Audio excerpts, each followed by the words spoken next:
I didn't know where I was, you know what I mean, to be quite honest, you know. I just blanked out. If he never was with me, I don't know where I don't think I would have been here doing an interview with you, you know what I mean, because my life was on the line. Frank, obviously we reported on what happened when you flew to Thailand Right. or flew off to Qatar. Yeah. Or how did you feel as you got on that flight? I felt pretty good. I was getting very, very excited to go to Thailand.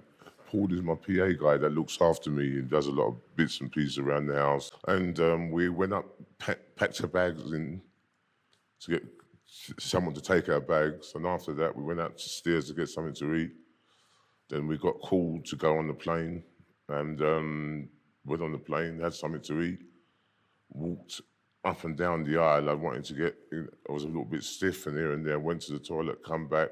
I couldn't really explain it to you. I was walking up and down the plane trying to get some little bit of exercise here and there. And the next thing I knew, I was in hospital, blanked totally out. And what have you been told happened to you on that flight? I've been told all different things. Paul would know more about what happened, but he was keeping a good eye on me. When you were in hospital, you said at one point you feared for the worst. Could you describe that? I feared for the worst. I didn't know what was happening. I was supposed to be in Thailand, and then I'm here with a drip in my arm, and you know what I mean. Some nurses standing all over me. Paul's there, and you know what I mean. I was gone, mentally gone. I didn't know what happened to me. Some say it was a bug.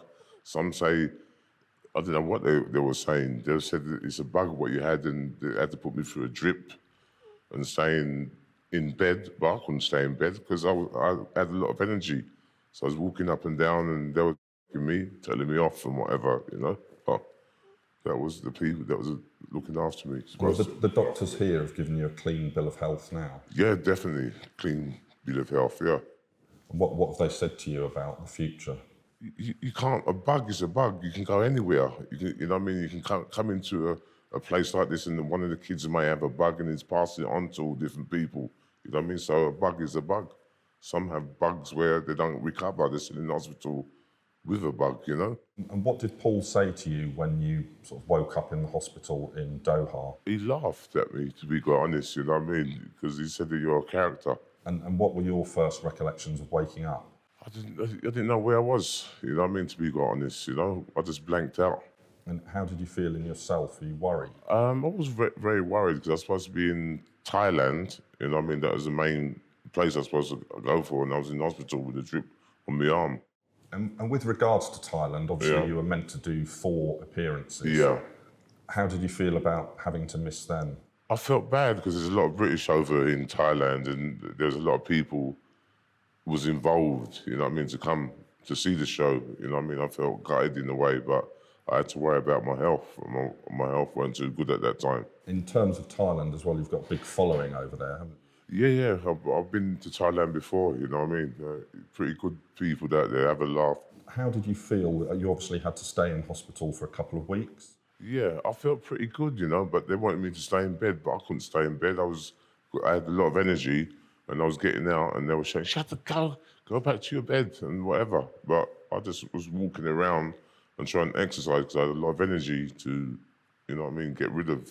So the doctors were trying to calm you down while you were there? I weren't that bad, but I just wanted to move and get around, and Paul coming to see me pretty often and tell me what was going on. I just had to laugh. That weren't me. And how did you feel about having to stay in Qatar for 2 weeks? It's for your health. You know what I mean? To get rid of the bug or whatever, I have to stay there. You know what I mean? Because my life was on the line. And did you fear the worst at any point? I did fear the worst, you know, because I've never been like that in my life before. Acting that strange, doing odd things. And it was obviously vital that Paul, your PA, was with you.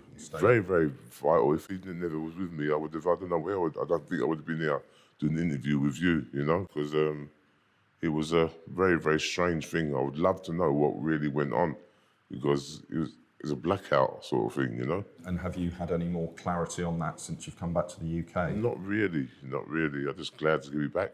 And you were okay on the flight coming home? Definitely okay, but I felt a little bit weird and strange, a little bit weak, just laying on the bed and getting injections all over the place, in my arm and whatever, but and do you standard. know what you were being injected with? Was it? I didn't know, no. I just, they were the nurses and the doctors or whatever, so I didn't really ask what was going on.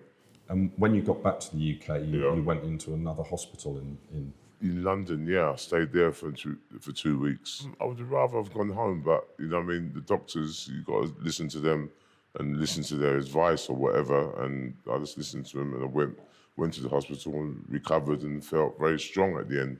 and you obviously posted social media pictures over Easter of you with the grandkids and getting back to normal. Humanity, yeah, it was nice. The grandchildren give you a lot of strength and enthusiasm, and they're very funny.